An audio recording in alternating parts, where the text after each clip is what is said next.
Assalamualaikum warahmatullahi wabarakatuh. Kita sudah sampai di part 2 dari kisah sumur keramat di dekat makam. Oke, kita lanjut ceritanya. Aku segera membangunkan ayahku. Ada apa, Rani? Ibu, ayah. Ibu sudah diketemukan. Alhamdulillah. Di mana? Gak tahu. Coba ayah tanya sama bapak yang ada di luar. Ayahku segera lari keluar rumah. Dia langsung memeluk bapak tersebut. Di mana Marni, Pak? Oh, seseorang baru saja menemukannya di dalam gua di kampung sebelah. Ayo kita segera ke sana. Aku dan ayahku segera pergi ke tempat yang dituju. Letaknya ada di dekat persawahan. Sebuah gua yang bentuknya tidak terlalu besar, tapi cukup membuat bulu kuduk berdiri. Kulihat ibuku sudah ada di luar gua. Sudah ada beberapa orang di situ. Mereka sedang menunggu kami karena tubuh ibuku harus ditandu. Sementara tak ada seorang pun di antara mereka yang membawa sarung. Kulihat wajah ibuku yang begitu pucat pasi. Tubuhnya begitu kurus. Taksiranku berat badannya hanya sekitar 30 kg. Padahal ibuku itu termasuk orangnya tinggi dan agak gemukan. Tubuh ibuku sama sekali tidak bergerak. Hanya matanya yang kadang berkedip. Tak lama ada dua orang datang membawa bambu. Lalu bambu itu dimasukkan ke dalam sarung sehingga menjadi tandu. Ibuku lalu ditandu. Jalan yang setapak dan menanjak naik itu mempersulit proses evakuasi. Sekitar 2 jam kami akhirnya sampai ke rumah. Kulihat sudah banyak warga yang sedang menunggu. Ibuku langsung dibawa masuk ke dalam rumah. Nenekku langsung memeluk tubuhnya yang tertujur kaku. Mohon maaf, tubuh ibuku waktu itu sangat bau.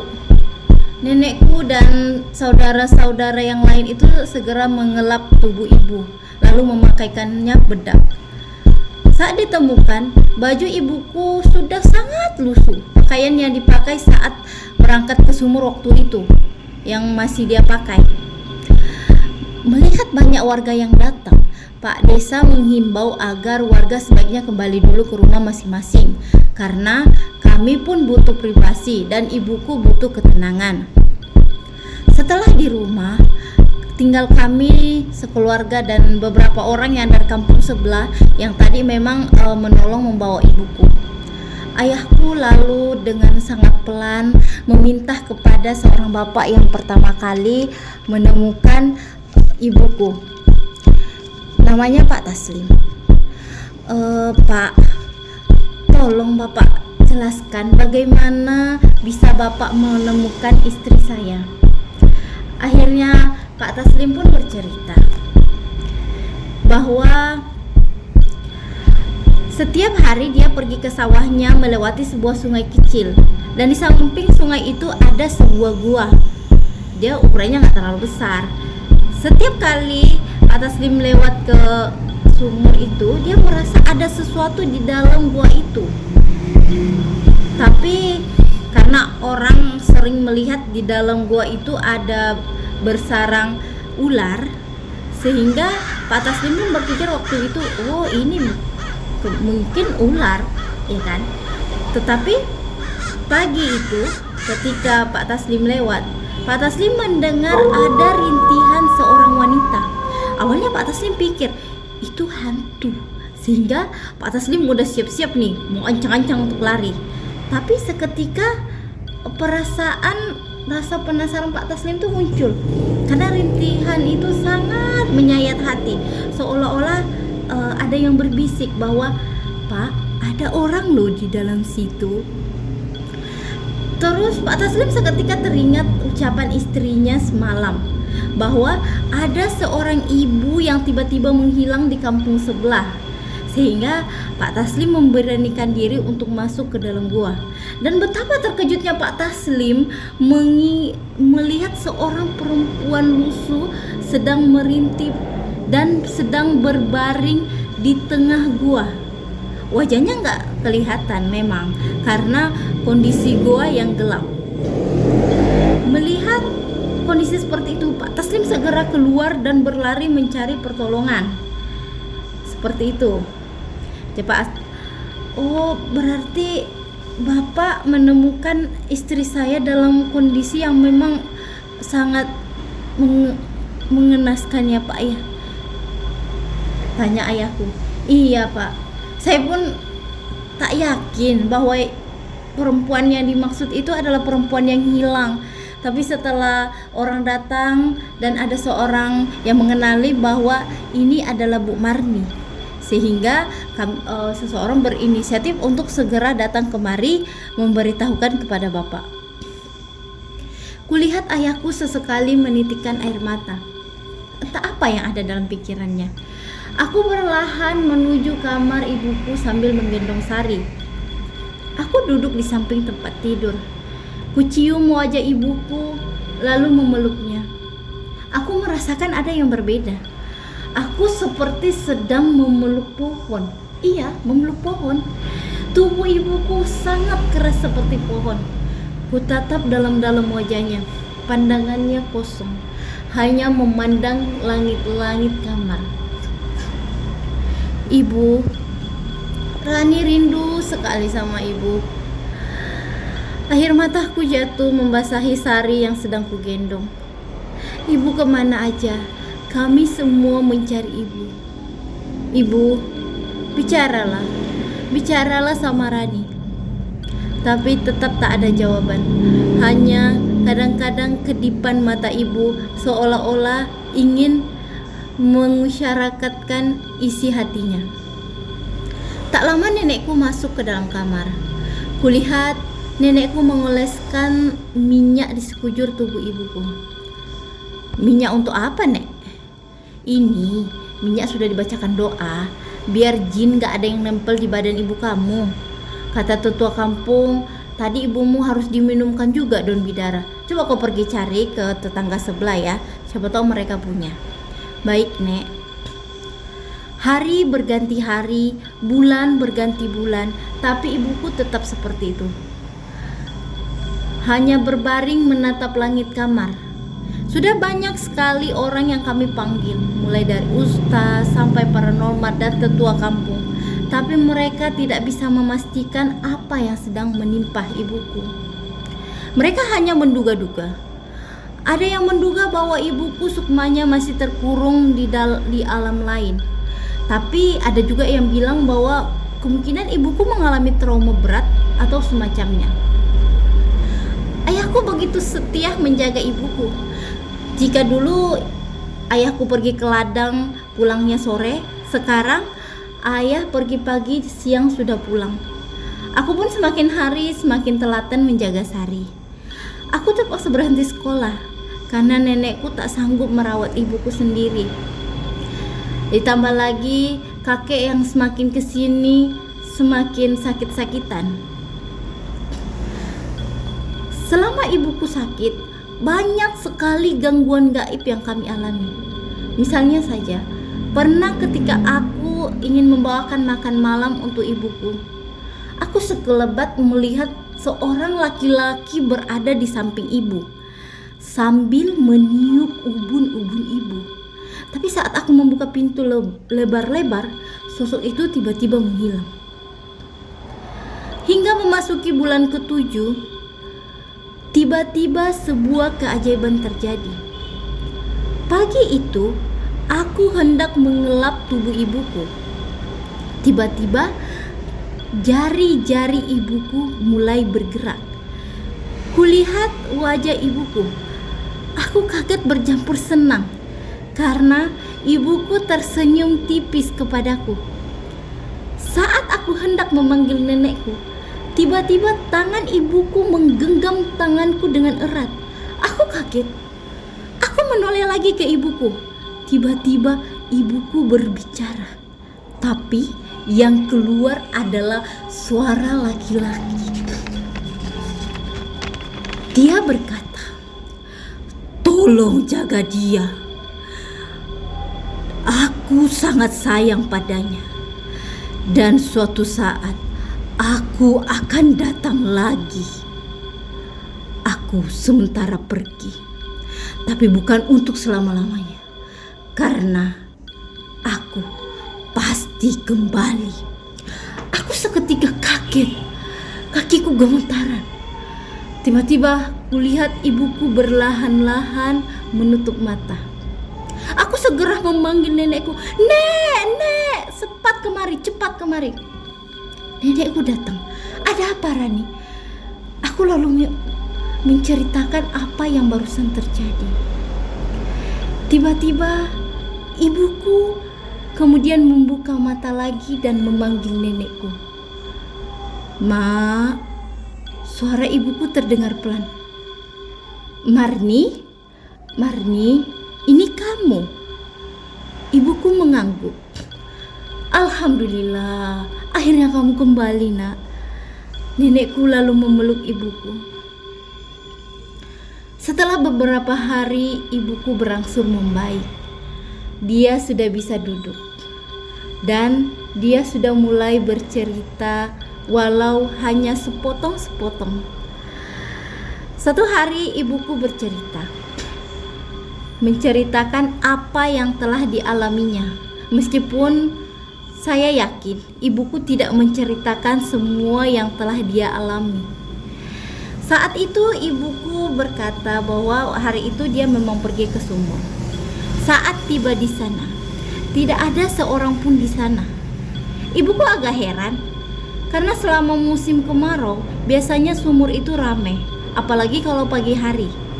Tapi ketika ibuku datang, tak ada siapapun. Ibuku seketika senang karena dia tak mesti mengantri untuk mencuci. Tapi ketika ibuku sedang menimba air, tiba-tiba ada 2 anak kecil yang tiba muncul di samping sumur. Anak itu meminta tolong untuk diambilkan mainannya yang terjatuh ke dalam sumur. Ibuku sempat heran karena dia tidak pernah melihat anak ini sebelumnya. Tapi anak itu semakin mendesak ibuku. Ibuku merasa heran tapi juga kasihan. Akhirnya, tanpa ibuku sadari, ibuku memasukkan kedua kakinya ke dalam sumur. Dan setelah itu, ibuku sudah tidak ingat apa-apa lagi. Setelah terbangun, ibuku terkejut karena dia sedang berada di sebuah rumah yang sangat mewah. Ibuku melihat banyak orang yang lalu lalang di rumah itu. Tapi tak ada seorang pun yang mengenalnya. Dan orang-orang itu pun tak ada yang mau menyapanya.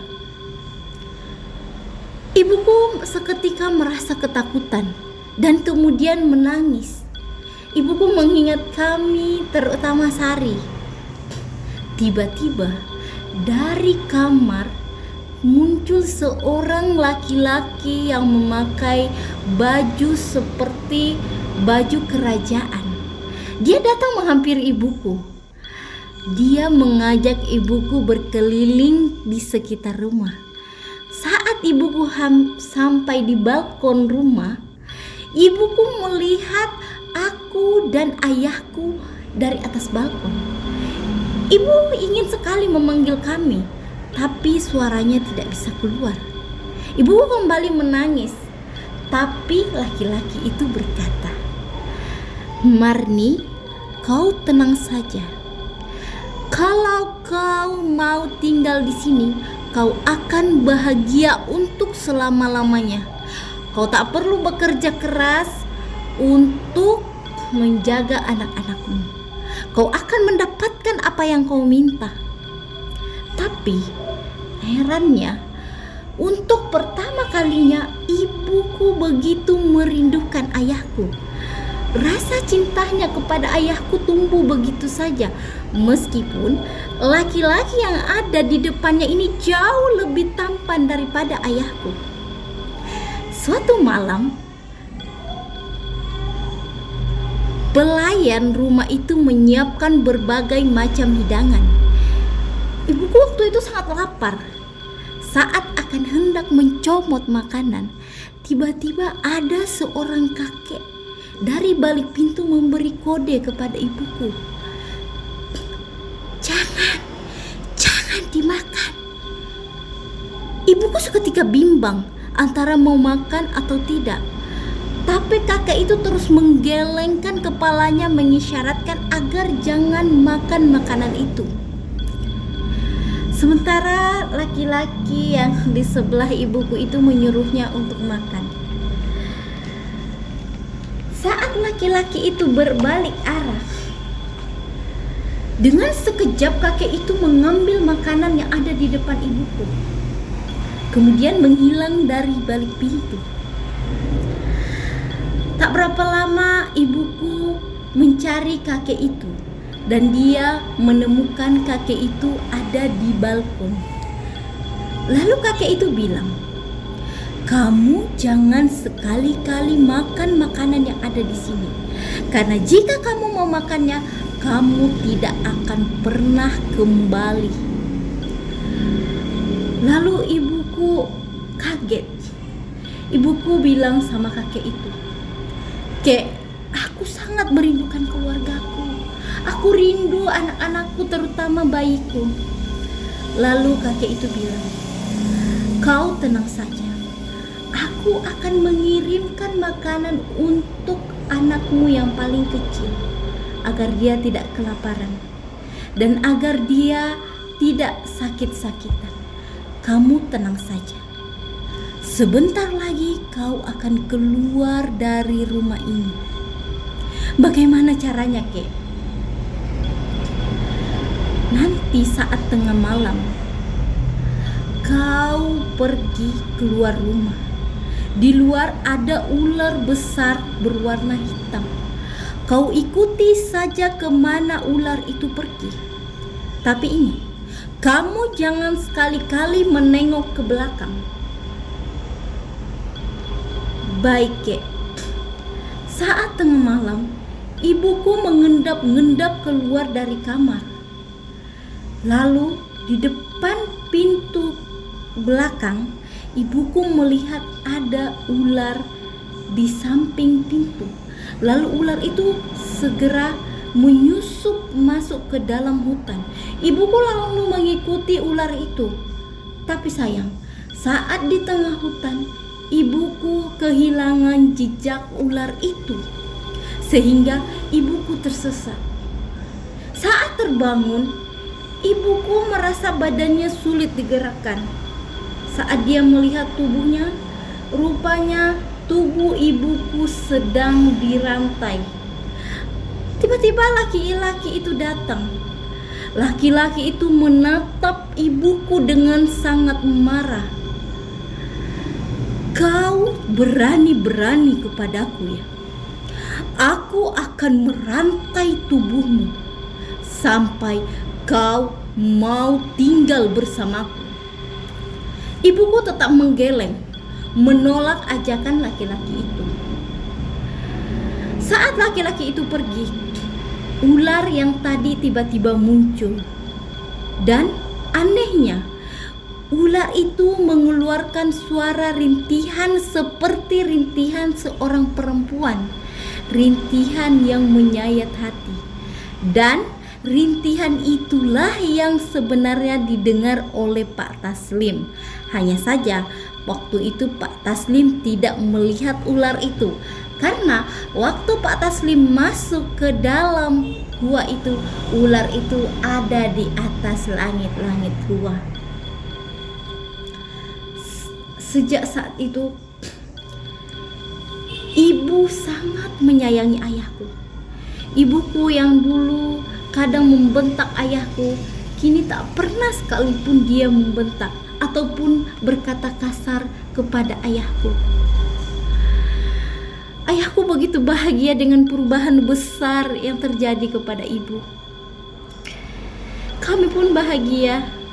Perlahan ibuku mulai menjaga Sari, tapi aku tetap tidak lagi melanjutkan sekolahku.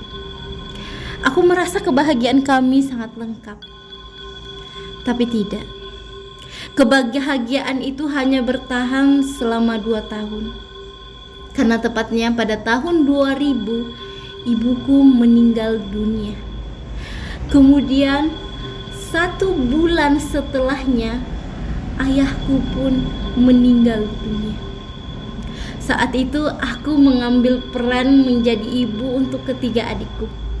Aku berjuang menyekolahkan mereka, meski aku tak pernah akan bisa bersekolah lagi. Nenek dan kakekku pun telah tiada.